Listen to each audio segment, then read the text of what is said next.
Good afternoon and welcome to another segment of the Jane Irrigation Training Series. I'm Richard Restucia, Vice President of Water Management Solutions, and I'm so excited because we're a little over a week away from Thanksgiving, and today we're going to talk about onions. And I don't know about you, but I love onions. I grow some onions. I love them fresh out of the garden. I love them when I buy them from the supermarket. They just flavor all my foods. And I think when I think of Thanksgiving, I think of onion smells. And I just think this was a timely subject to talk about today. And the subject is 5 ways to maximize your onion yield. And this came off of a blog article that Kevin Stewart wrote. Gee, Kevin, I think it might have been 4 or 5 years ago that you wrote this article now, but it's really one of our most popular blog articles. It always hits in the top 10, and it has to do with how to grow great onions, and it's got some great tips and tricks. And Kevin thought, well, now's the time to put it into a webinar as well to really get some extra looks at it. And we are so lucky to have Kevin Stewart, who is our sales director, presenting this today for a couple reasons. One, Kevin's a certified irrigation agricultural specialist. He's grown up in the agricultural world. He is super interested in agriculture. I think that, having the interest he does in growing and irrigation is what really separates Kevin from a lot of other people. And then finally, the thing that I'm always most impressed with on Kevin is his desire to have his customers be successful. He really puts their interests and their success first. So anyway, Kevin, thank you for joining us today. How are you? I'm doing great. Thanks for having me, Richard. Yeah, so, Kevin, as I was saying, I think about onions and Thanksgiving, and I think about all the things I put onions in. Is onions like the #1 vegetable we do eat? Good question, Richard. It's not the #1, but it's within the top 5. It's actually the #4th vegetable that in the U.S. That we consume. If you're wondering, okay, well, what's #1, 2, and 3? Yeah, I'm surprised it would be 4th, right? I can't believe there's 3 other vegetables that are beating it out. Yeah, you have potatoes, which is the #1 vegetable that's consumed. You have tomatoes, which I always thought was a fruit, but I'm with you. I think we can define it that way. Right. Sweet corn and then onions. Yeah. Well, interesting. So anyway, I'm really excited to learn about ways to maximize my onion yield, and I think everybody else is too. So let's get started. All right. Well, hey, I appreciate it, and I'm happy to be here talking about a crop that I have been involved with for many years. And it's my hope in this webinar that we can all learn together. And I always hope that there's something that every person can take from this. And we'll talk about 5 ways to maximize your onion yield. There sure are a lot of different things that somebody can do to get the quality and the yield that that you're looking for, whether it's in your backyard or on a commercial scale onion field. We'll go through and we'll discuss what I feel are important items to be successful in this crop and to get that optimal yield. And I just want to remind everybody, Kevin, too, that we do have the chat open and the Q&A. And if you have questions as Kevin goes along that you want answered, just drop them in there and I'll do my best to get them all answered before the end of the luncheon work. Yeah, thank you. Before we jump into this, I'd like to do just a quick overview as we talk about different things, just to kind of provide a little bit of perspective and context. In this presentation, we're really going to be talking about kind of the bulb market, kind of that fresh and dry onion bulb market. We're not going to really focus on green onions or scallions or bunch onions. That's probably, we'll save that for another date. It's kind of a topic in itself, but this bulb onion, which comes from the species Allium cepa, originated in Asia, mid-Asia, and has been cultivated here in the US for hundreds of years, but probably more adopted in the last 30 years as we've seen tremendous growth in acreage we're up to about 125,000 acres in the United States, with an average yield of about 500 hundredweight. So, or if you think in tons, it's about 25 tons. So onions are a cool season biennial plant, which means that it really needs 2 years to complete its life cycle from seed to seed. We grow it commercially as an annual crop, and which really takes about anywhere from maybe 100 days to 120 days, give or take, kind of depending on the variety. And there's a number of varieties. There's short, intermediate, and long day varieties. A lot of these are based really kind of where you are set geographically. And we grow, both, fresh market onions and dehydrator onions, here in the United States. So that they both kind of play into that 125,000 acres of total production here in the U.S. And I don't know how many people know this, but Jane Irrigation, very diverse, progressive company.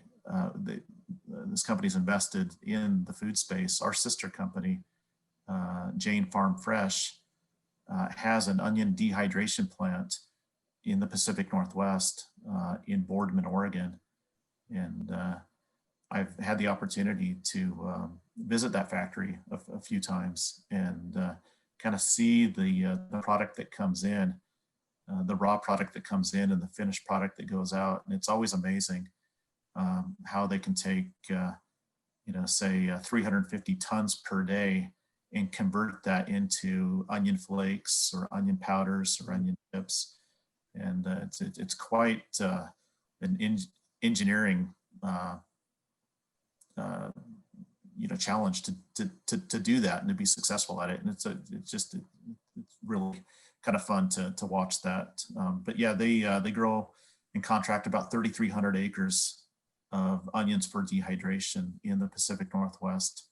And these ingredients end up all over the world in different spices. And I know that I was talking recently, and they told me that in the Hidden Valley Ranch dressing, the dry packet, the onions that are in that really come from our factory. So it's kind of fun to look and see where your products end up at, from around the world.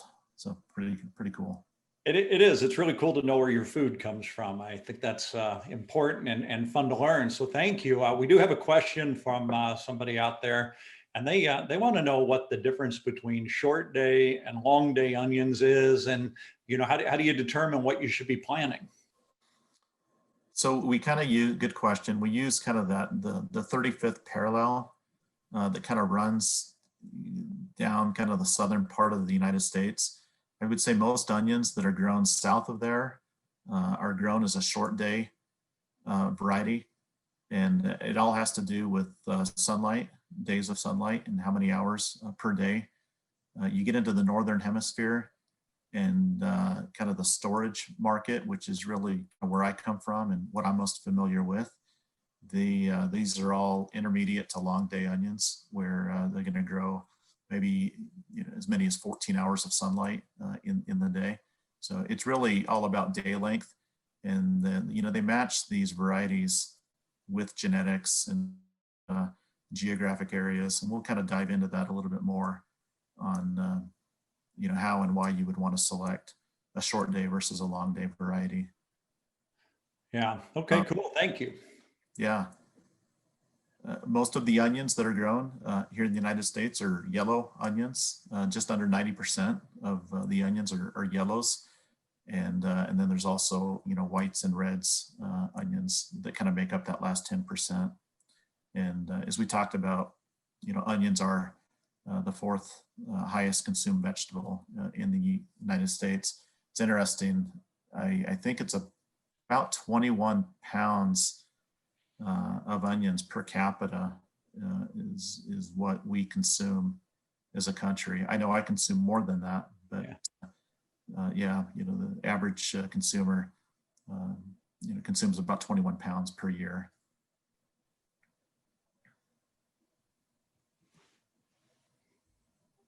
So onions, I mean, they come in all different sizes and shapes, but mainly a round, oblong shape.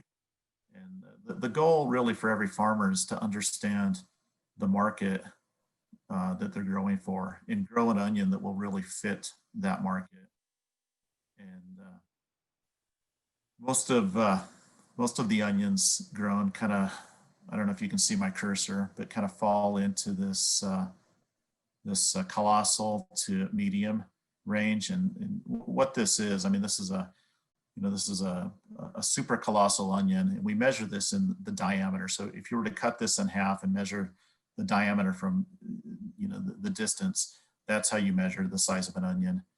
So you have a super colossal that's 4 inches to 4.5 inches.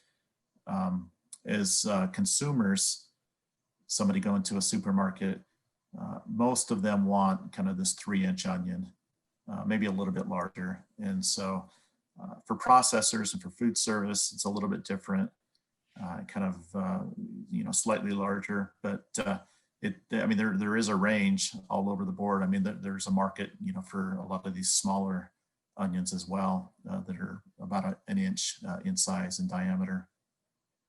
This is fascinating, Kevin, because, if I look at a recipe and it says use a small onion, I go and I look at all the onions and I say relative to the other ones, this one's smaller.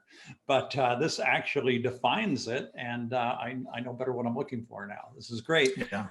And you'd say the most, again, the most common size of onion grown is is what? Kind of that low to a colossal size.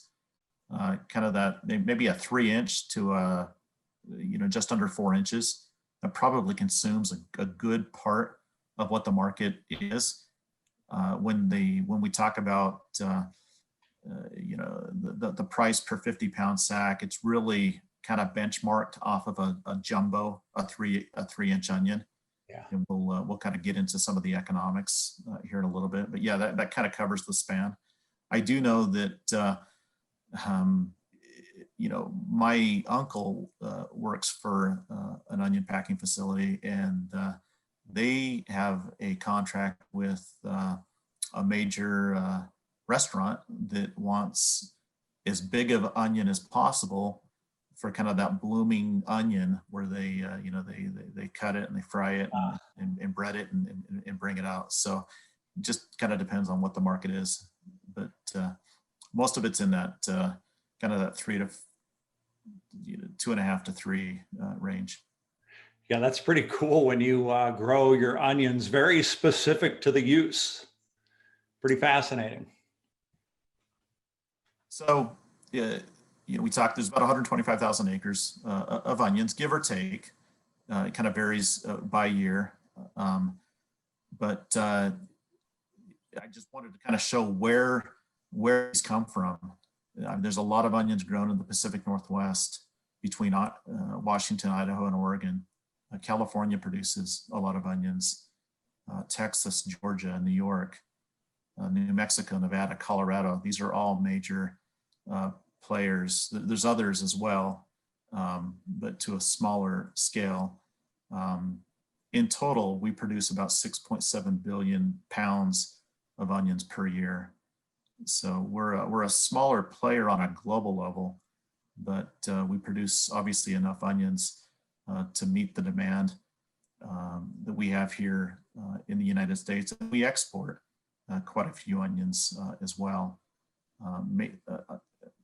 Most of what I'm familiar with is over into kind of the Pacific Rim, but yeah, that just kind of shows a little bit by state. And you say, well, why is there so much variability? Why, are we growing onions in so many different places?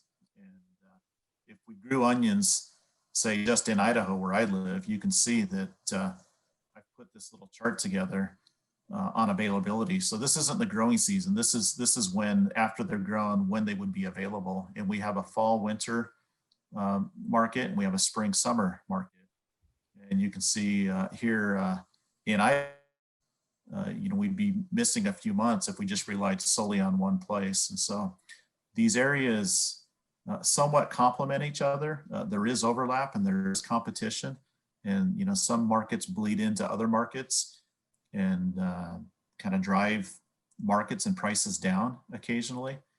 But all in all, this having these short day onions, long day onions grown in different areas really kind of just covers the basis as far as the consumption and the need that we need here in the United States. Yeah, so this is why we can really get onions year round. I know when I was living up in Washington State, I had a friend who grew onions in Walla Walla. He'd give me a 50-pound bag, and I'd put that bag in my garage. And those onions stayed fresh for, still usable for months. Yeah, yeah. You can, they grow them kind of in the, the Walla Walla Sweets. They'll, in some cases, they'll plant them in the fall, let them overwinter, they get them to a certain stage, and then they'll harvest them early in the spring. And then you can see that they're available here in this June, July, August. Some growers will try and plant earlier in the spring, and that's why you see kind of a staggered amount as far as availability. So really getting into probably why everyone's here, so we can learn about the 5 steps to help maximize yield, help get everyone to get the most out of their crop. I want to focus on soils. And, onions can grow in really almost any type of soil. But what's really most important about the soil is the tilth and the structure. It's really important to make sure that you are breaking up any kind of compaction layers or hard pans. And we'll discuss the lengths and the measures that growers will go through to make sure that they have a well aerated soil that's loose, that allows for the root development to really flourish. Managing the pH is also important. I think this has to do a little bit with maybe a buildup of salts, but keeping a pH level of 6 and above in most cases is really ideal. You start dropping down below that, and you just don't see the growth of the onion. And so many growers will apply lime to their fields to make that soil more basic, more alkaline, so it's not so acidic. So again, managing the pH, an important aspect when it comes to soils. And having a good crop rotation is important as well. And you got to be careful kind of what you follow. You can't grow onions really back to back year in and year out, like maybe corn and soybeans. Even those, I think they kind of rotate back and forth. Onions, you really need probably close to a 5-year period between going back into a field. And a lot of that has to do with you don't want to create an environment where you build up so much to where you have things that become resistant to onions. But again, having a good rotation. Where I live in Idaho, it's pretty common to follow a crop of wheat or barley. That seems to be a good crop where it doesn't have a whole lot of residue still left in the soil. We rarely ever follow a potato crop. There's just too many volunteer potatoes that end up, and they're very, they act as a weed, and they're very hard to get rid of. So, one other thing, we'll talk a little bit about nitrogen efficiency and utilization. Onions aren't the best at utilizing nitrogen, and there's quite a bit of nitrogen that's still left in the soil after you harvest. I think it's good to go in with a crop that has a deeper root system. Again, where I live, we follow onions with sugar beets in a lot of cases, just because those sugar beets they can go down so far in that soil, and they can remove a lot of that excess nitrogen that was left in from the onion crop. Just to kind of expand on compaction, I wanted to show, you can see this this diagram right here, and this is an onion that's kind of at that 3 to 4 leaf stage, and you can see that what compaction will do to a young onion plant. Again, in a loose soil, you can see how the root system really can move through. This is at 1 foot depth, so you can see the primary root has no problem, breaking down and going past that level. You can see in a compacted soil how hard it is really for the roots to develop, the primary root to go down. I mean, it's only going down a few inches, and you can see that the roots are smaller, they're not as flourished, and they're just not moving through very good. So that's important to understand.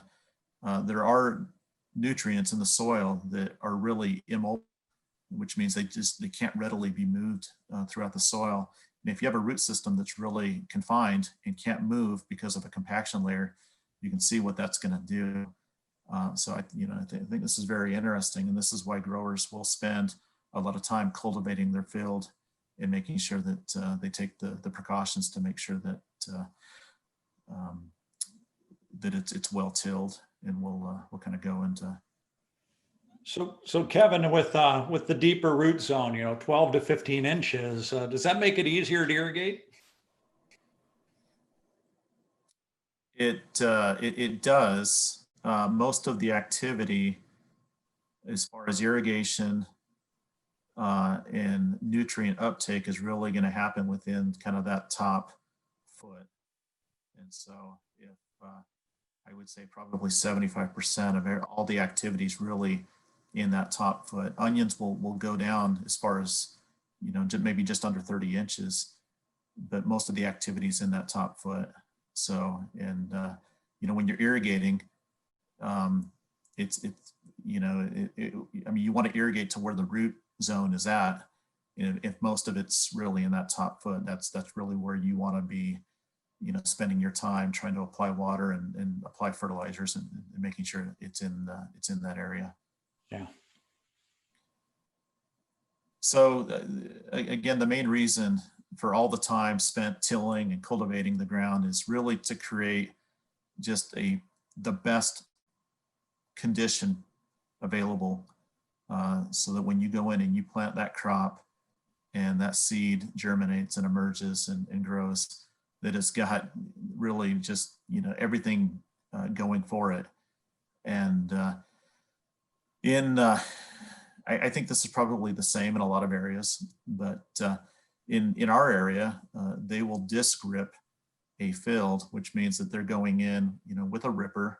They're probably going down about maybe just deeper than a foot, maybe 18 inches, and they'll cross direction. They'll rip that field. So they'll if you're true north and south and east and west, they'll go up and down and back and forth, just to make sure that they have completely eliminated any kind of a hard pan or compaction layer. After that, it's pretty common. If you're going into ground that has had onions in the past, to fumigate your crop. So it's another pass where they're deep ripping in some type of fumigant about 18 inches deep. And then they'll follow up with a kind of what they call a rolling harrow. And that's what this is a picture of. And it's breaking down those clods, and it's kind of a conditioner for the soil where you're just kind of prepping it so that when you bed that soil, it's a lot of hopefully most of the clods have been removed. And you can bed up for any type of spacing, whether you're growing onions on 40-inch centers or 44, 80s or 88s. Those are probably the four most common. And then, you would go in with a tape installation and lay that drip tape down anywhere from say 2 to 4 inches deep. And then ultimately your field should be ready to go ahead and plant that onion. So Kevin, when I'm deciding my bedding spacing of 40, 44, 80, or 88, what are some of the things I'm considering to decide what that spacing is going to be? Probably the biggest thing is you know, the variety of onion and what size you want that onion to be. If we've found that when you go to an 88-inch bed spacing, you're planting 12 onion lines on there with 3 lines of drip tape, and you got to be a little careful with that, not to overpopulate your field. There's a direct relationship or correlation between plant density and the size of onions and how they bulb up. So it just kind of depends on, obviously growers want to maximize every square inch, and it's just a balance of making sure that you've got enough space between those onions, between rows and between the onions themselves. So some of it goes into kind of what else that they farm and how that ties in with maybe their sugar beet equipment or their potato equipment.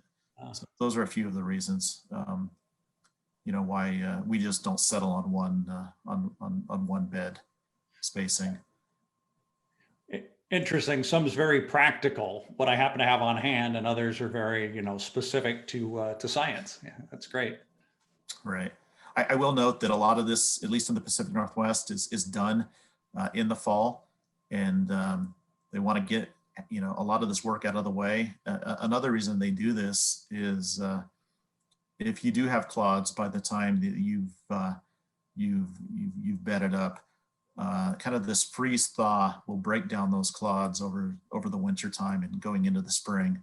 So in the spring, you would actually lay your drip tape and then plant your onion. And that leads us to step number 3, planting. I think there's a few things to really consider when you're planting an onion crop. I think first you want to make sure that you're working with a company that will help you select the right seed for where you're at geographically, whether it's a short day, intermediate, or a long day onion. Many growers will go with a pelleted seed versus just a raw seed. And a pelleted seed, the benefit of that is you're putting a thin layer around that seed to make it more consistent and uniform, so that when it goes into a planter, everything is the same. Raw seed comes in all shapes and sizes, and so it's a little bit different. And you also want to kind of put maybe an insecticide or a fungicide around that seed, just in case there's something in the soil that will impede that from growing. So that's really kind of the reason. I would say most growers kind of look towards finding some kind of a pelleted seed. The goal really in planting is to singulate your seed. You want in your planter, you want in each one of those grooves, you want just one seed, so that when that planter goes and drops a seed, you're not dropping more than one seed. You're dropping one seed at a time at a very uniform and consistent rate. So there's a number of planters out there. If you've ever seen a vacuum air planter, they're really cool. You get this vacuum suction that is taking that seed, it's sucking it up against a plate where it's in a little bit of a groove. And as that plate turns, it ultimately will break suction kind of at the lowest point, and that's where that seed will drop. And so if you want it to drop every 3 inches, it's going to drop every 3 inches. What you do need to be careful about is with your tractor speed, you can't really go too fast, or else you're going to roll your seed and you're not going to get the right placement. So dialing in the right speed, and it seems like that 3 miles per hour, maybe 4 at the top, is kind of really where you want to be at. You definitely want to lay your drip tape before you plant your seed. You want your seed to be kind of the last thing that you do, so that that soil is not disrupted at all. And it's important to get the placement of that seed at about a 1/2 inch deep. If you plant it too deep, it's going to have a hard time emerging. If you don't plant it deep enough, you run the risk of a blowout with wind. So it's a little bit of a balance. And We I have think, another question here on planting, Kevin. Is almost all the planting from seeds, or do they do transplants too? I don't know the exact percent. I would say the larger percent is from seed. There is plenty of transplants that go out. Most of what I know a lot of Walla Walla growers that will transplant instead of direct seed. And I'm not sure in the Vidalia, Georgia market, how they do that. My guess is they probably transplant a fair amount, but I could certainly look into that and answer that a little bit better. But I would say planting seed is probably the majority Yeah. of what Okay. most growers do. Yeah, that's good. Yeah, based on what you've seen. And so that's a lot. Yeah, I know planting into a soil temperature of about 52 degrees is really kind of the prime window that you want to be at. You can actually plant earlier in the season, be a little bit less than that. I just know that 50 in that around 50 degrees is really where that that works out good.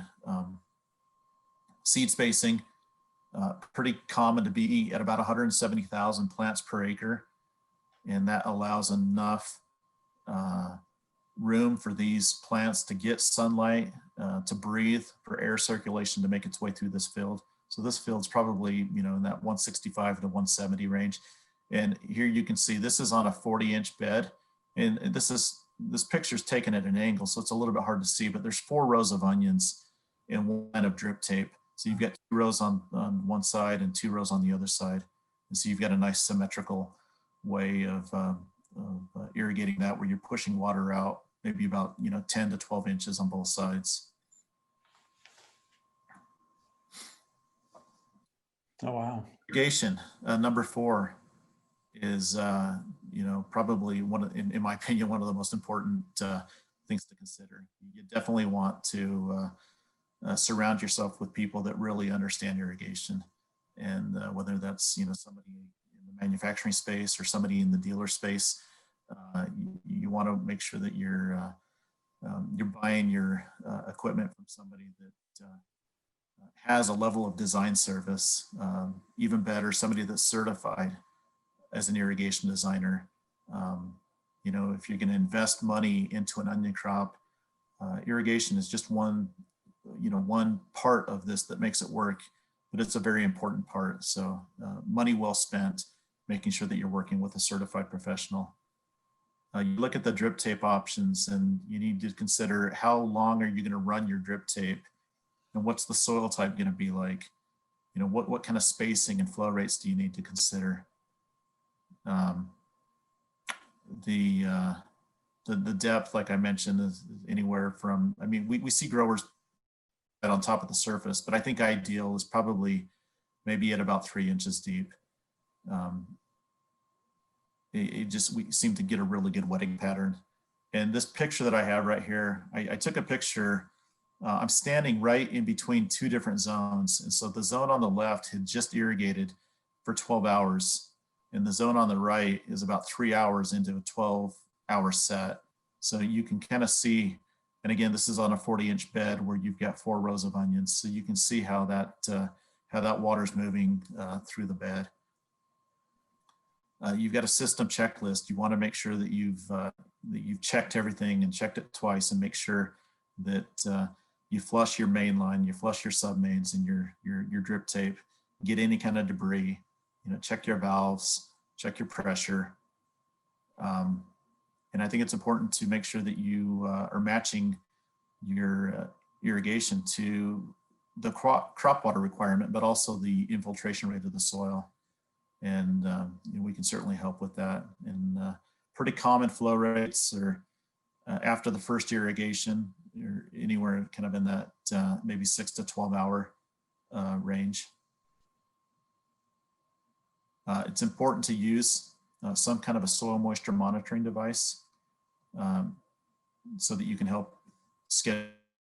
We, as a company, Jane, has invested heavily in this space, where we have in-field monitoring devices, and we also have remote sensing where we can take satellite imagery and predict what that crop is going to need. So if that's of interest, please reach out to myself or anybody at Jane Irrigation. And I know this remote sensing for irrigation can be a very cost-effective way of scheduling your irrigation. Yeah, thanks for that reminder, Kevin. And, and you mentioned the flushing too. Corey Broad did a really great webinar a couple of weeks ago on that. And you can see all our webinars on the website, but great reminders on both those things. Yeah.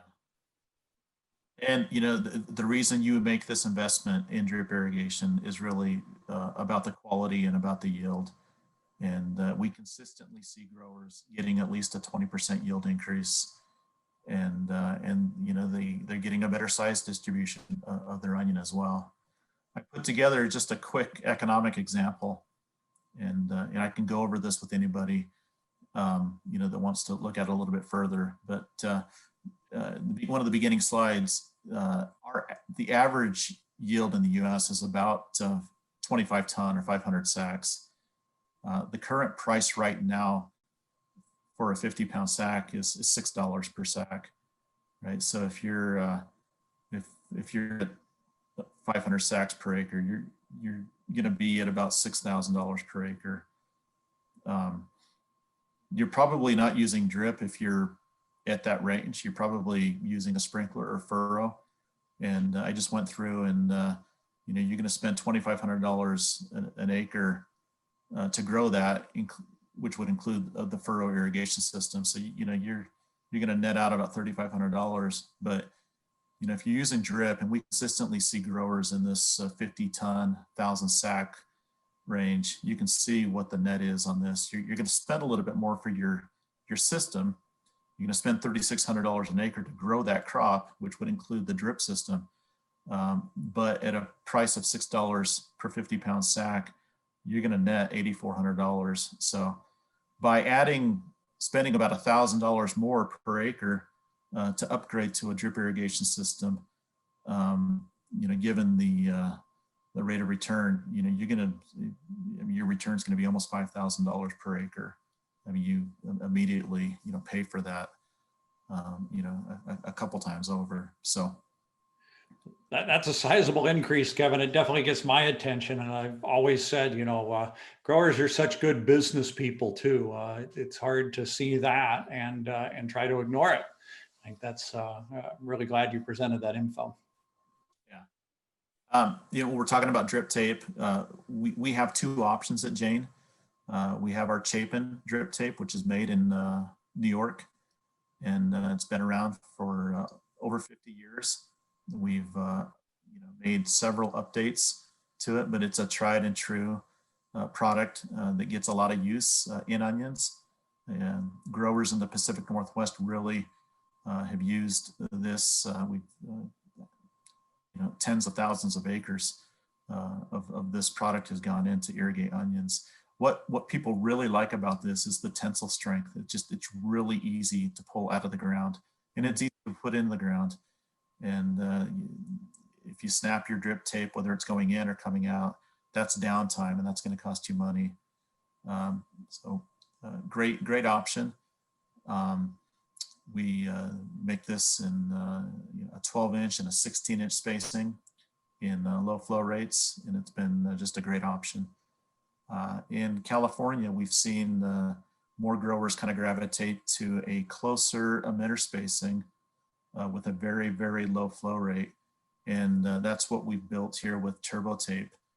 And so growers really want that close, either a 6-inch or an 8-inch emitter spacing. And they just want to be able to just let just a little bit of water come out and run that maybe a little bit longer. It grows a great crop. It's a newer product for us. We've had it for several years. We've probably had it for 6 or 7 years. So it has been just great for our California onion and garlic market. And I mean, we sell it obviously in other places as well, but as we're talking about onions, this has been a real go-to product for growers in that market. And I just listed out, some of the kind of the best options depending on run length, whether it's a 5/8 or 7/8. 5 and 6 mil are pretty common. And I've listed out the spacing and the different flow rates.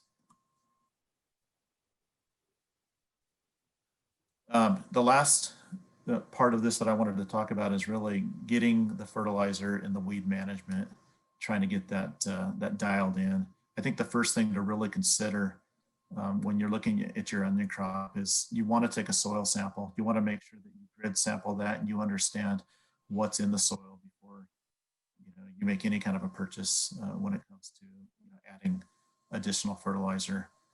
Kind of the first thing. It's also important to understand kind of the growth of onions.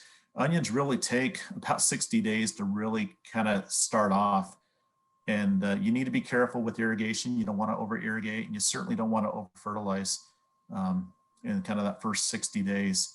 I think you're probably just gonna, you're probably just throwing money down the drain at that point, and you're leaching your fertilizer past the root zone, or you're putting it in a place where it's just not gonna take it up. When it gets to kind of that past that third leaf stage, it really starts to take off. It begins to bulb, and it kind of, you see this bulb initiation, and you get into the bulb development. This is where it's pulling out 3 pounds of fertilizer per acre per day to really try and get that bulb development and grow those top leaves. So I think getting the fertilizer timed is really important, and getting a soil analysis so that you understand how much fertilizer to apply. I mean, there's general rules of thumb. I'm not going to go into those, but just know that I think it's important to work with the lab and get that soil tested. One thing about nitrogen, we talked about this at length in a different webinar by Eric Olson, but nitrogen use efficiency, it's been kind of studying up a little bit more on that. Onions are notorious for being very low, especially with furrow irrigation. They're only getting about maybe as high as 30% utilization out of that. And I think it's really, you're not able to get that fertilizer pushed out to where it really needs to be. I would only imagine through drip, you're able to improve that nitrogen utilization efficiency.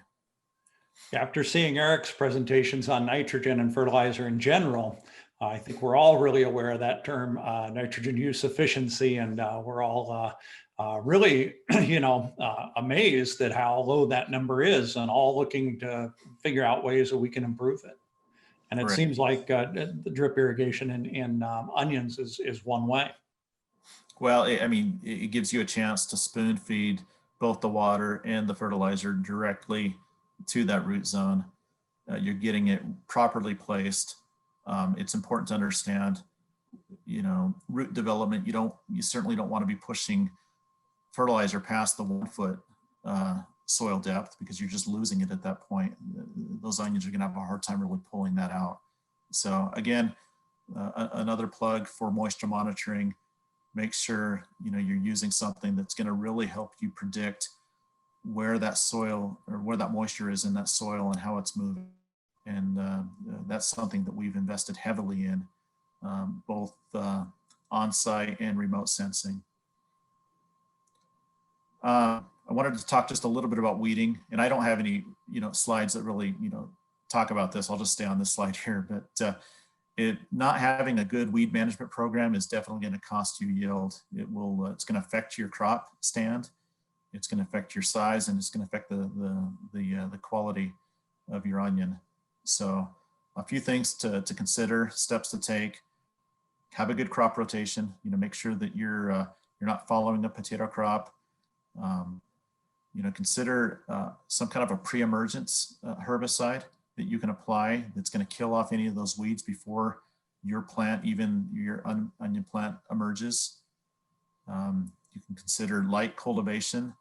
Once that crop is up a little bit, growers will go in and they'll cultivate. They'll try and get as close as they can to the plant. You got to be careful not to, throw really any soil on it, or else, that's going to limit some of the growth, and you might set that back.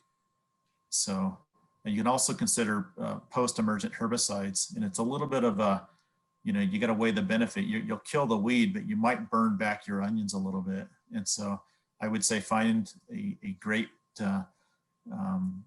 pest controller, or somebody that really understands, a certified crop advisor that can help you along in this, and help you decide what you need to apply. If you have a nut sedge problem, which is a very big problem for onion growers in the Pacific Northwest, there have been studies that if you do a deep moldboard plow and you flip those plants over and bury them, a good chance that they're not going to come back up. So, but that requires the investment in extra cultivation. But that's something to consider. And something most growers will spend probably as much as $200 per acre per year hand weeding their fields. It's that important to send crews through and make sure that you're getting rid of those weeds. I would say the first 70 days are probably the most important. If you can keep the weeds at bay for the first 70 days, you probably have a good chance of your onion out competing that weed and just shading it out, and providing enough shade to where it the weed just isn't going to be able to really compete with that plant. So if you grow onions, or if you're involved in the onion business, work in this space, and I'd invite to me or anyone on our team, and we'd be more than happy to discuss anything from helping you find a good dealer to help design an irrigation system for you. More than happy to talk about drip tape options and selecting the right drip tape, and even discussing our ag technology platform and helping you decide when and how much you need to irrigate. So Richard, I'll turn it back over to you, but I appreciate the time, and look forward to any questions. And I've left my contact information on here if anybody wants to reach out to me offline. I'm more than happy to follow up. Yeah, thanks, Kevin. And that's one thing I wanted to talk about was reaching out to you. In the old days, we'd run into people all over the place, and we're running into people less because of COVID and that situation. But when I would run into people, they'd say, "Oh, I'm so glad I ran into you," and ask a question.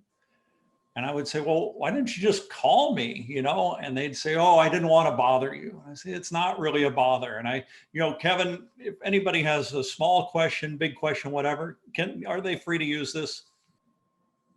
Yeah, absolutely. Yeah. I mean, you can reference this webinar. You can use my email address. This is my cell phone. Please call me. I'm more than happy to take the time to go through and discuss what I know. I mean, I don't have every answer to every question, but if there's something I don't know, I'll certainly hunt that down and get a response for you. Yeah, I sure do appreciate that, Kevin. You did a great job. Thank you so much. We had a couple last minute questions come in. I think we have time for this one last question. And are there any crops that shouldn't follow onions in the field? Crops that shouldn't follow onions. I think the main thing, I can't think of anything that would really, be at risk. There's probably better crops to follow.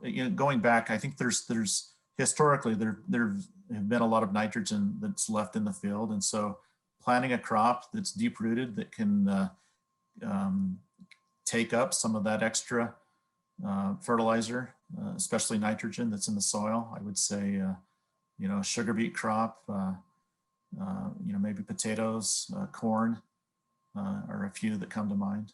Yeah, that's a great way to look at it, right? Instead of what shouldn't I follow, what's best to follow. And those are great recommendations. So thank you, Kevin. Great job today. I can't wait to get back out in the fields and start growing some onions. So thank you. Thanks everybody for joining today. We really appreciate it. And as you know, all of our webinar series are on the website, stored in video, and you can listen to all these as podcasts too on Google, Apple, and Spotify. podcast. We'll be back on Friday, and we're going to be talking about landscape irrigation on Friday. And most importantly, what you can learn from your water bill about whether or not you're over or under watering or watering just the right amount of your landscape. So that'll be Friday. So look forward to seeing you all there too. Kevin, again, thanks very much. I really appreciate your time. Great job today. Thank you. Thanks for having me. All right. Thanks everybody for joining.